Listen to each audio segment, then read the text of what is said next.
तो हेलो दोस्तों, welcome to back YouTube channel. मैं मोनू प्रजापति, आप देख रहे हैं प्रजापति एजुकेशन। तो सो गाइस, आज मैं बताने वाला हूँ हिंदी सीरीज से एक कविता जो मैथिली शरण गुप्त द्वारा रचित साकेत हिंदी पाठ्य पुस्तक से संकलित केकई का अनुताप शीर्षक से उद्धृत है। तो देर किस बात की, आज का वीडियो स्टार्ट करते हैं। तदंतर बैठी सभा उठच के आगे, नीले बितान के तले दीप बहु जागे। कवि जी कहते हैं, पंचवटी में तारों से परिपूर्ण चांदनी रात्रि में सभा हो रही थी। उस सभा में अयोध्या से भरत के साथ आए हुए सभी लोग शांति से बैठे थे और नीले बितान के तले दीप बहु जागे। नीले आसमान के नीचे ऐसा प्रतीत हो रहा था जैसे दीप जलाया गया हो। टकटकी लगाए नयन सुरों के थे वे, परिणाम उत्सुक उन भयतुरों के थे वे। कवि जी कह रहे हैं कि और एक दूसरे को एक टकटकी लगा के आपस में देख रहे थे और परिणाम उत्सुक उन भयतुरों के थे वे। उपस्थित में सभी लोग उस सभा में होने वाले निर्णय के परिणाम को जानने के लिए उत्सुक थे। उपजुल करौदी कुंज वायु रह रह कर करती थी सबको पुलक पूर्ण मह मह कर। कवि जी कहते हैं, उस सभा की मौन तोड़ते हुए राम ने भरत को संबोधित करते हुए कहा कि हे भरत, अब तो अपनी इच्छा तो बतलाओ। वह चंद्रलोक था कहाँ चांदनी वैसी, प्रभु बोले गिरा गंभीर नीर निधि जैसी। कवि जी कह रहे हैं, जहाँ सभा हो रही है वहाँ पर ऐसा प्रतीत हो रहा है कि चंद्रलोक तो यही है, चंद्रमा पर कहाँ ऐसी चांदनी होगी। प्रभु बोले गिर गंभीर नीर निधि जैसी। कवि जी कह रहे हैं कि राम के द्वारा अत्यधिक गंभीर वाणी में बोलने से सभा में ऐसा प्रतीत हुआ कि समुद्र का जल गंभीर गर्जन कर रहा हो। कहते आते थे यहीं अभी नरदेही, माता ना कुमाता पुत्र कुपुत्र भले ही, अब कहे सभी यह हाय मृदु विधाता। है पुत्र पुत्र ही रहे कुमाता माता, बस मैंने इसका ब्रह्मा मात्र ही देखा।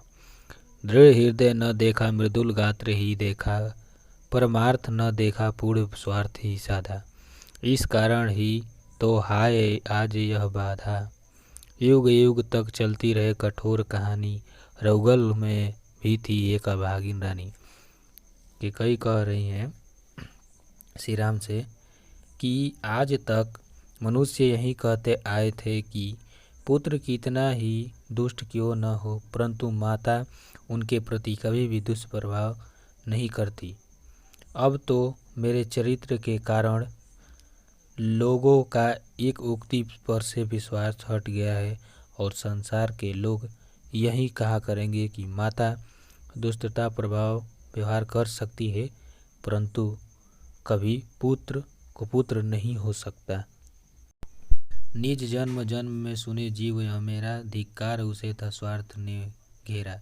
कि कई स्वयं को धिक्कारते हुए कह रही है कि जन्म जन्मांतरों से मेरे प्राण यही सुनते रहे हैं कि धिक्कार रघुकुल के उस रानी को है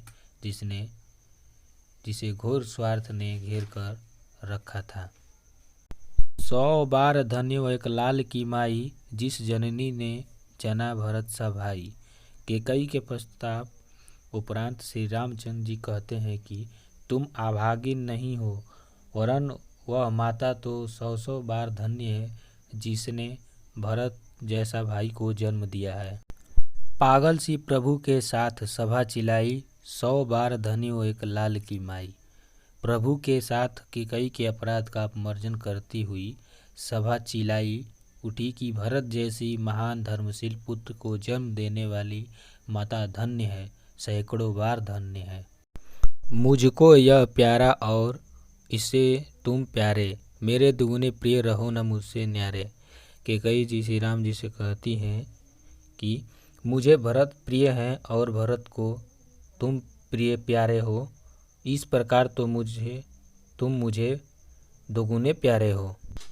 मैं इसे न जानूं किंतु जानते हो तुम, अपने से पहले इसे मानते हो तुम। केकई जी श्री राम जी से कह रही हैं, मैं भले ही इसे नहीं जानती हूँ, परंतु अपने से पहले इसे मानते हो तुम व्रताओं का प्रेम परस्पर जैसा, यदि वह सब पर यो प्रकट हुआ वैसा।